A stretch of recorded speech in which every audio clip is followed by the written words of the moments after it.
Ce soir, nous avons une assistance de soir de pluie. C'est bien dommage, mais nous pouvons nous dire, si nous sommes ici, que nous avons su braver les intempéries.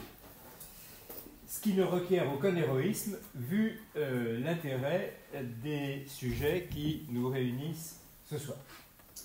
Je dis quelques mots pour ceux qui viennent pour la première fois. Ceux qui sont déjà venus seront contents de les réentendre sur ce qui justifie cet atelier, ce séminaire de recherche autour de la théologie politique et qui répond au nom de Diognet.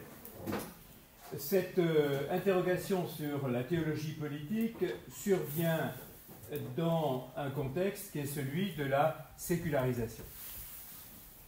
Cette sécularisation pose des questions aux chrétiens qui se trouvent assez étonnés d'être marginalisés dans une société qu'ils ont l'impression d'avoir fondée. Et ils s'interrogent sur la conduite à tenir face à cette marginalisation. Car ce sont gens de bonne volonté, c'est des braves gens. Et il se demande comment, diable, si j'ose dire, il pourrait rendre encore service dans cette société. Et donc, la question de cette marginalisation se pose aux chrétiens parce que un chrétien ne peut pas se contenter de cantonner sa vie spirituelle dans la vie privée. C'est un piège auquel il se refuse. Je lis un texte de McIntyre qui date de 1953 et qui nous a servi à introduire nos rencontres l'an dernier. C'est pas bon, attendez, Jean-Noël.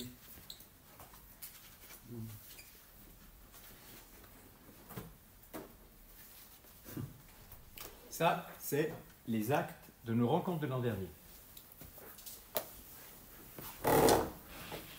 Donc ceux qui prennent le train en route peuvent se reporter à ces actes. Et alors je citais en introduction cette remarque de McIntyre. Lorsque la religion et la politique sont séparées, alors la religion n'est plus qu'un compartiment de l'existence, une activité parmi d'autres. C'est ce qui est arrivé à la religion bourgeoise.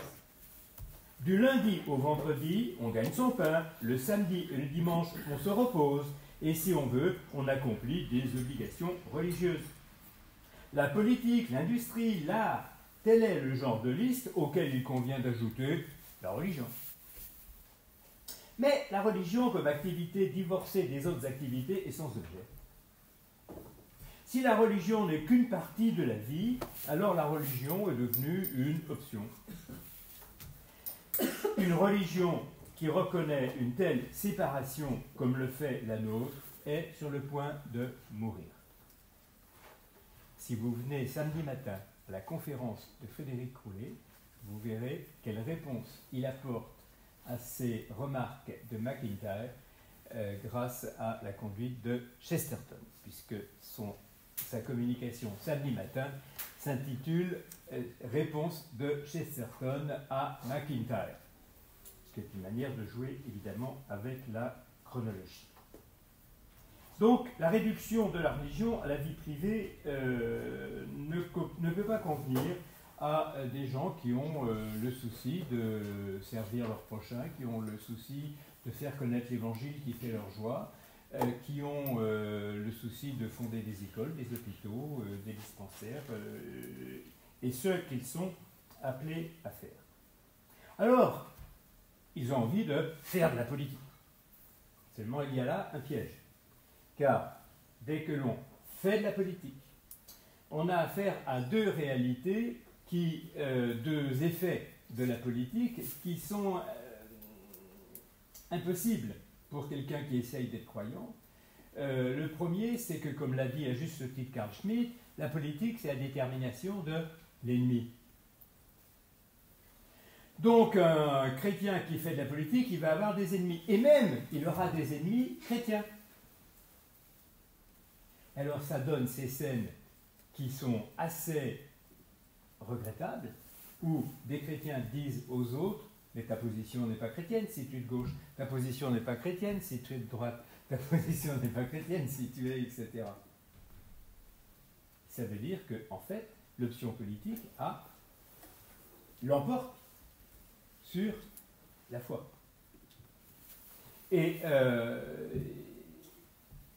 que moi je suis un vieil homme, j'ai connu l'époque, vous l'avez remarqué, j'ai connu l'époque où ont été réinstaurés dans l'Église catholique les diacres. Il se trouve qu'à Lyon, un des premiers diacres qui a été ordonné au diaconat était un CRS. Et ça a valu une protestation de l'Action catholique ouvrière disant qu'il n'était impossible qu'un CRS soit diacre. Je livre cet épisode à votre méditation.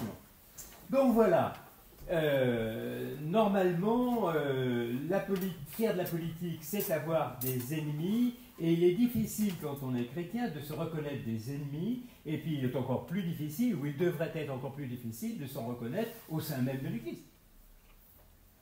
Donc, est-il possible que la fissure politique passe au sein de l'Église? Voegelin, dont il sera question ce soir, dit, dans un endroit que je n'ai pas retrouvé, mais je pense que je l'ai trouvé chez lui, que c'est précisément ce crépuscule du religieux qui fait l'absolutisation de l'ennemi. C'est-à-dire que l'ennemi devient l'ennemi relatif en politique, devient l'ennemi radical quand il n'y a plus d'autre horizon. C'est ce que dit Camus dans La Chute. Si Dieu n'existe pas, eh bien chacun va moucher le nez de l'autre inusablement. Et on passe son temps à moucher le nez de l'autre.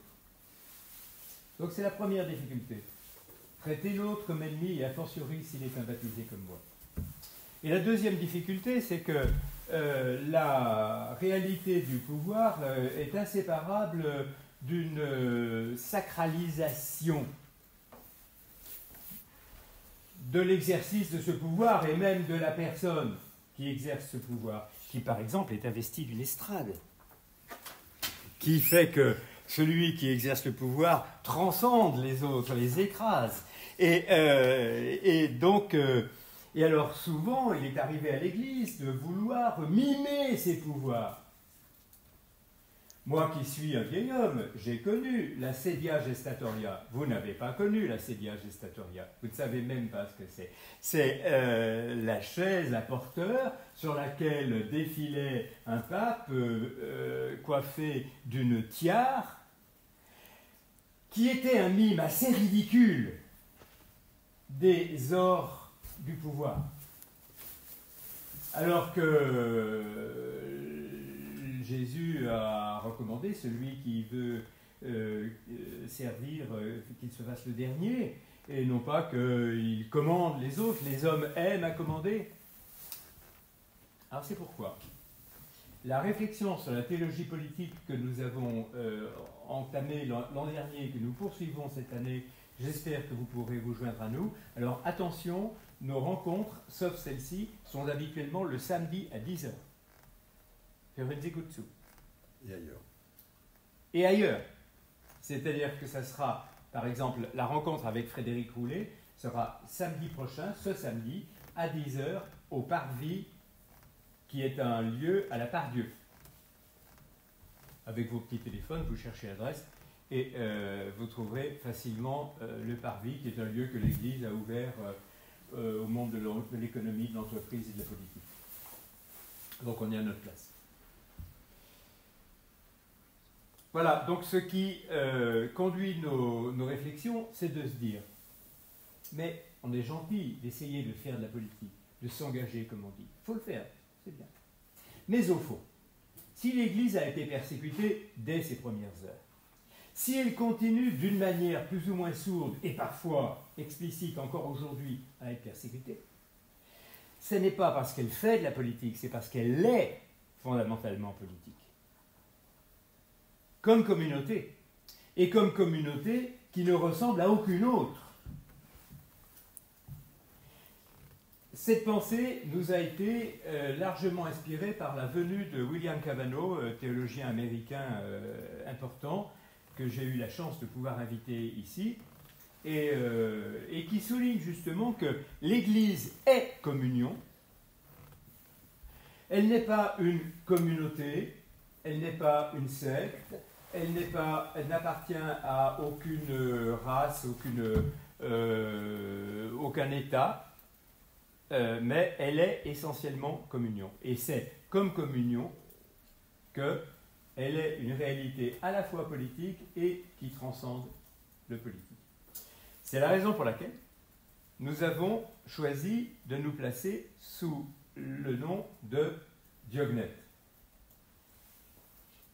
C'est pas très bien choisi parce que personne ne sait à quoi ça fait allusion. Mais vous savez ou vous saurez qu'il y a dans les pères de l'Église un texte relativement célèbre qui s'appelle Adiognet, auteur inconnu, probablement Justin. Le texte date sans doute de 125, au moment où vont commencer les persécutions. Et cet épître dit « Les chrétiens n'habitent pas de ville qui leur soit propre. Ils ne se servent pas de quelques dialectes extraordinaires. Leur genre de vie n'a rien de singulier. Ils se répartissent dans les cités grecques et barbares, suivant le lot échu à chacun. Ils se conforment aux usages locaux pour les vêtements, la nourriture, la manière de vivre, tout en manifestant les lois extraordinaires et vraiment paradoxales, et si vous vérifiez le texte grec dit vraiment paradoxal, les lois extraordinaires et vraiment paradoxales de leur république spirituelle. Ils résident chacun dans sa patrie, mais comme des étrangers domiciliés. Voilà la piste que nous essayons de suivre. Je continue de lire le texte. Ils se marient comme tout le monde. Ils ont des enfants. Ah, il est vrai qu'ils n'abandonnent pas leur nouveau-né. En un mot, ce que l'âme est dans le corps, les chrétiens le sont dans le monde. L'âme est répandue dans tous les membres du corps, comme les chrétiens dans les cités du monde. L'âme habite dans le corps, et pourtant elle n'est pas du corps, comme les chrétiens habitent dans le monde, mais ne sont pas du monde. Voilà ce qui engage l'initiative que nous prolongeons ce soir, grâce à la présence de Thierry Gontier, qui a bien voulu nous faire l'honneur de cette première rencontre, de cette première conférence. Et je le remercie beaucoup parce que sa présence donne beaucoup de portée à nos travaux. Vous le savez, Thierry Gontier est doyen de philosophie à Lyon 3, ce qui est une manière aussi de manifester les liens cordiaux, amicaux qu'il y a toujours eu entre Lyon 3 et le Collège supérieur, depuis Jean-Jacques Vunenburger. Et jusque tous les doyens qui ont suivi, jusqu'à donc Thierry Gontier qui nous fait l'amitié et l'honneur de se rendre à une de nos rencontres. Thierry Gontier va nous parler de Voegelin et Peterson, c'est-à-dire d'un débat qui a eu lieu dans les années 30.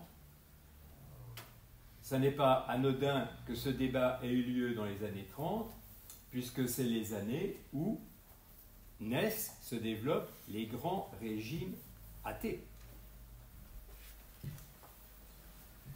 qui vont passer une herse de sang sur le monde.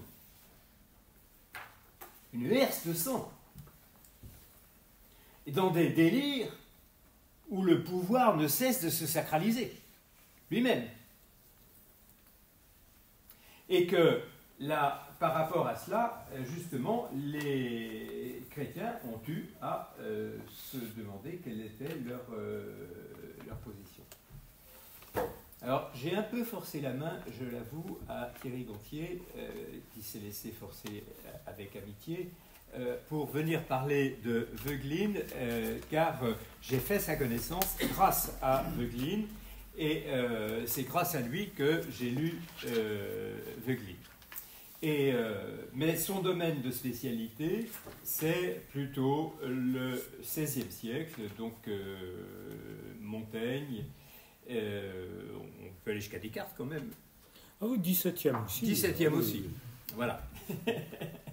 Et donc, il va éclairer pour nous ce soir ce débat qui a été tout à fait essentiel et passionnant.